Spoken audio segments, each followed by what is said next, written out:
Hello my dear friends and my dear students, Vidyadoot में आपका स्वागत है। आज हम बात करेंगे data and factors of education, अर्थात शिक्षा के अंग या घटक। इसके पहले हमने बात की थी टाइप्स ऑफ एजुकेशन, अर्थात शिक्षा के अंग। इसका लिंक मैंने ऊपर डाल दिया है, आप देख सकते हैं। आज जो हम बात करेंगे शिक्षा के अंग, उसमें शिक्षार्थी, शिक्षक, पाठचर्या, शिक्षण तकनीकी, मापन मूल्यांकन और शिक्षार्थी का पर्यावरण, इसके बारे में हम डिस्कस करेंगे। ये सभी शिक्षा के अंग हैं। इसके पहले अगर हम देखते हैं तो पहले हमेशा माना जाता था शिक्षा के दो अंग हैं। ये जॉन एडम्स ने कहा था, शिक्षार्थी और शिक्षक, शिक्षा के दो बताया था। पर बाद में रायबर्न और जॉन डिवी ने शिक्षा के तीन अंग बताए थे। एजुकेशन इज ए ट्राइपोलर, इन्होंने बताया था। उसमें इन्होंने शिक्षक, शिक्षार्थी और पाठचर्या, या फिर शिक्षक, शिक्षार्थी और समाज, तीन अंगों के बारे में बात किया था। लेकिन जब समय आगे गुजरा है और शिक्षा पर और ज्यादा खोजें हो गई और स्टैंडर्ड एजुकेशन का बनाया गया, तब यह माना गया केवल तीन या दो अंग नहीं है, शिक्षा के बहुत सारे अंग हैं, जिसमें हमने शिक्षार्थी, शिक्षक, पाठचर्या, शिक्षण तकनीकी, मापन मूल्यांकन और शिक्षार्थी का पर्यावरण को ही शिक्षा का अंग माना है। आज विद्यादूत में हम इसके बारे में डिस्कस करते हैं। चलिए, तो फ्रेंड, शिक्षा का जो पहला अंग है, जो सबसे महत्वपूर्ण अंग है, वो हमारा है शिक्षार्थी, अर्थात स्टूडेंट या एडुकेंड। शिक्षार्थी से तात्पर्य होता है सीखने वाला। आधुनिक काल में शिक्षा का पहला और सबसे महत्वपूर्ण अंग हमारा शिक्षार्थी ही होता है। अगर आप प्रगतिवादी शिक्षा की बात करते हैं तो प्रगतिवादी शिक्षा ने भी कहा है कि शिक्षा का हमारा केंद्र बिंदु बालक या शिक्षार्थी होता है। क्यों? क्योंकि अगर बालक या शिक्षार्थी नहीं होगा तो शिक्षा का कोई महत्व नहीं है। जब सीखने वाला ही नहीं होगा तो सिखाने वाले का कोई महत्व नहीं होता है। आदर्शवादी शिक्षा ने क्या कहा था? आदर्शवादी शिक्षा ने कहा था कि शिक्षा का केंद्र बिंदु शिक्षक है, लेकिन प्रगतिवादी शिक्षा बोलती है कि शिक्षा का केंद्र बिंदु शिक्षार्थी या बालक है। इसीलिए आधुनिक काल में भी शिक्षा का केंद्र बिंदु विद्यार्थी या बालक को ही माना गया है। अगर शिक्षार्थी का अस्तित्व नहीं हो तो न ही शिक्षा का अस्तित्व होगा और न ही शिक्षा के किसी अंगों का। संपूर्ण शिक्षा पद्धति शिक्षार्थी के केंद्र में रखकर ही तैयार की जाती है।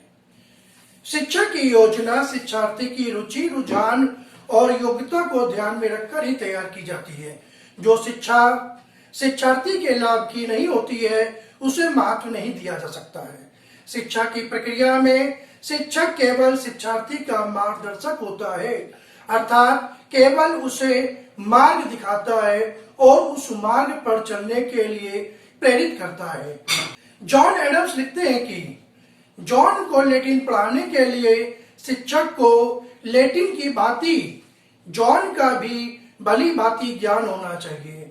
अर्थात एडम्स मानते हैं कि एक शिक्षक को विषय विशेषज्ञ होने के साथ साथ अपने शिक्षार्थी के विषय में भी भली भांति जानकारी होनी चाहिए। इसलिए आधुनिक काल में जो शिक्षा का प्रथम और महत्वपूर्ण अंग माना गया है, वो हमारा शिक्षार्थी है। अब शिक्षा का जो दूसरा अंग है, वो हमारा शिक्षक या टीचर है। शिक्षक वह होता है जो किसी व्यक्ति का मार्गदर्शन करता है। संकुचित अर्थ में शिक्षार्थी को पढ़ाने वाला शिक्षक कहलाता है। प्राचीन और मध्यकालीन शिक्षा व्यवस्था के अंतर्गत शिक्षक को शिक्षा का प्रथम और सबसे महत्वपूर्ण अंग माना जाता था। जैसा कि हमने कहा था कि आदर्शवादी शिक्षा में शिक्षा का केंद्र बिंदु शिक्षक को ही माना गया है। हम ये कह सकते हैं कि शिक्षक के अभाव में शिक्षक प्रक्रिया रुक नहीं जाएगी, लेकिन हमें यह भी मालूम होना चाहिए शिक्षक की सहायता के बिना शिक्षा के उद्देश्यों को प्राप्त करना संभव नहीं है। वास्तव में शिक्षक का पद अत्यंत महत्वपूर्ण और चुनौतीपूर्ण होता है, क्योंकि वह ही शिक्षार्थी को सही और गलत का ज्ञान कराता है। शिक्षार्थी की असफलता शिक्षक की असफलता मानी जाती है।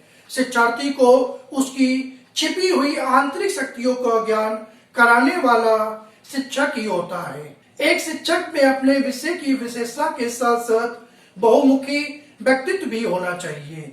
उसमें शिक्षार्थी की मनोदशा को समझने की क्षमता भी अवश्य होनी चाहिए।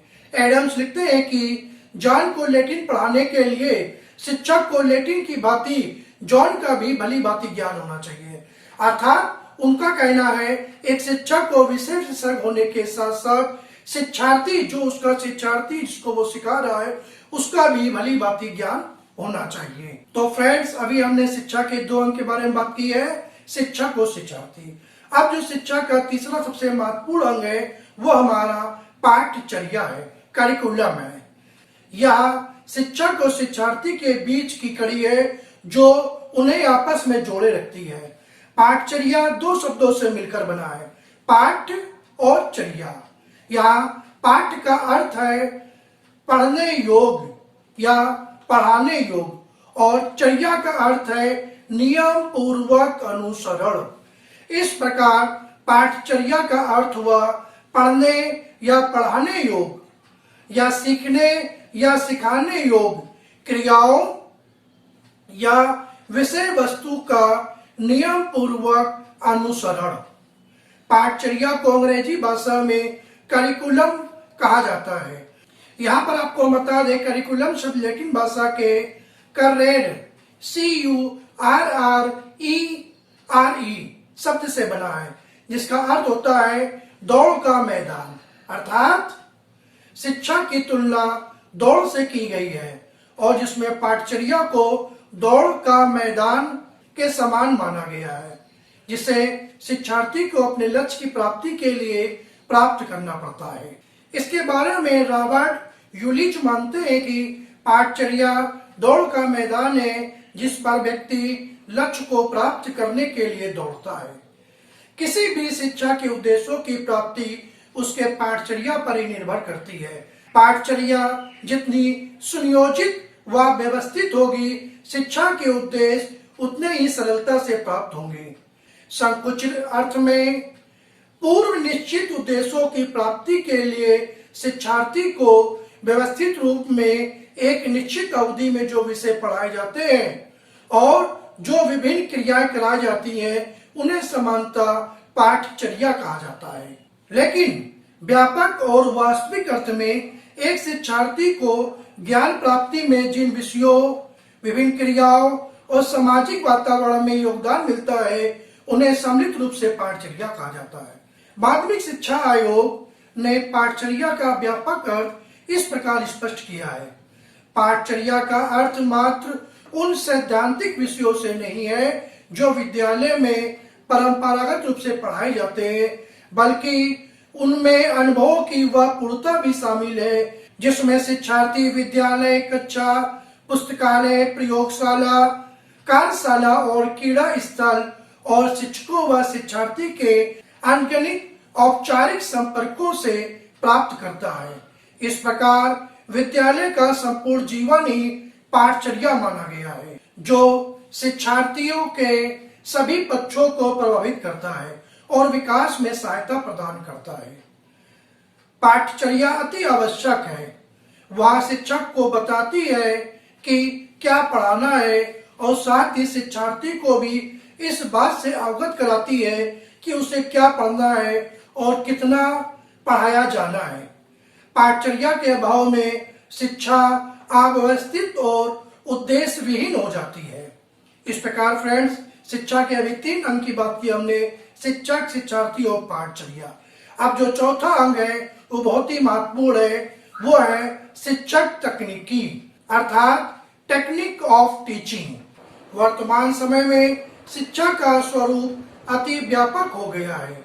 इसके उद्देश्यों की प्राप्ति के लिए अनेक विभिन्न शिक्षण तकनीकी का उपयोग किया जा रहा है। नवीन शिक्षण सिद्धांतों, शिक्षण विधि, सहायक सामग्री को अति महत्व दिया जा रहा है। शिक्षक तकनीकी शिक्षा को पूर्णता प्रदान करती है, जिससे कम समय और कम शक्ति में अधिक से अधिक उपलब्धियों को प्राप्त किया जा सकता है। आधुनिक शिक्षा में शिक्षण तकनीकी की उपयोगिता को अत्यधिक महत्व देने के कारण यह शिक्षा का अभिन्न अंग बन गई है। तो फ्रेंड्स, शिक्षा का पांचवा अंग है मापन और मूल्यांकन। मापन से ज्ञात होता है कि कोई वस्तु कितनी है और मूल्यांकन से ज्ञात होता है कि कोई वस्तु कितनी अच्छी है। इसको हम इस तरह समझते हैं कि जैसे एक क्लास में हमने एक टेस्ट लिया, उस टेस्ट में हमें ये मालूम हो गया है कि किस बच्चे को कितने नंबर मिले हैं।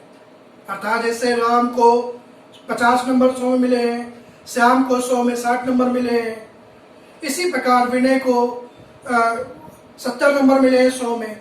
तो ये मापन हो गया, हर बच्चे का हमने पता लगा लिया कितने नंबर मिले हैं, ये मापन का उदाहरण है। पर जब हमने कहा कि इन सारे बच्चों में प्रथम, द्वितीय और थर्ड, फर्स्ट, सेकेंड, थर्ड कौन बच्चा आया है, तो ये उसका मूल्यांकन हो गया है। मापन का अर्थ है कि केवल माप लेना किसी वस्तु की, कितनी वस्तु कितनी है, उस बच्चे कितने नंबर मिले हैं, ये मापन हो गया। पर उस बच्चे की क्लास में क्या पोजीशन है, ये हमारा मूल्यांकन है। मूल्यांकन बताती है कि कितनी अच्छी वस्तु है वो। इस प्रकार मापन के अंतर्गत बुद्धि परीक्षण, व्यक्तित्व परीक्षण आते हैं, जबकि मूल्यांकन के अंतर्गत मानव व्यवहार में हुए परिवर्तन की जानकारी प्राप्त की जाती है। मापन और मूल्यांकन के आधार पर पाठचर्या, शिक्षण सिद्धांत, शिक्षण विधियों, सहायक सामग्री आदि में आवश्यक सुधार किया जा सकता है। साथ ही मापन और मूल्यांकन से शिक्षार्थी की शैक्षिक उपलब्धियों का भी पता लगाया जा सकता है और इसके द्वारा उनमें सुधार किया जा सकता है। इसी कारण से मापन और मूल्यांकन को शिक्षा का एक बहुत ही महत्वपूर्ण अंग माना गया है। अब हम बात करते हैं शिक्षार्थी का पर्यावरण। ये हमारा शिक्षा का छठा अंग माना गया है। फ्रेंड्स, शिक्षा के उच्चतम लक्ष्यों की प्राप्ति के लिए शिक्षार्थी के पर्यावरण को भी महत्व दिया जाना अति आवश्यक है। शिक्षार्थी के पर्यावरण के अंतर्गत हम उस पर पड़ने वाले प्रकृति, परिवार, पड़ोस, विद्यालय, समुदाय, समाज आदि के प्रभाव को लेते हैं। यह शोधों द्वारा सिद्ध हो चुका है कि शिक्षार्थी का पर्यावरण जितना अच्छा होता है, जितना उसके अनुकूल होगा, उतना ही जल्दी और अच्छी तरह से एक शिक्षार्थी अपने लक्ष्यों को प्राप्त कर सकता है। इसलिए शिक्षार्थी का पर्यावरण भी शिक्षा का महत्वपूर्ण अंग माना जाता है। तो फ्रेंड्स, आज हमने बात किया है शिक्षा के अंग या घटक, डेटा और फैक्टर ऑफ एजुकेशन, जिसमें हमने आपको शिक्षार्थी, शिक्षक, पाठचर्या, शिक्षण तकनीकी, मापन मूल्यांकन और शिक्षार्थी का पर्यावरण के बारे में बताया। फ्रेंड्स, अगर आपको यह वीडियो पसंद आया हो तो आप विद्यादूत चैनल को लाइक करिए और सब्सक्राइब और शेयर करिए। धन्यवाद।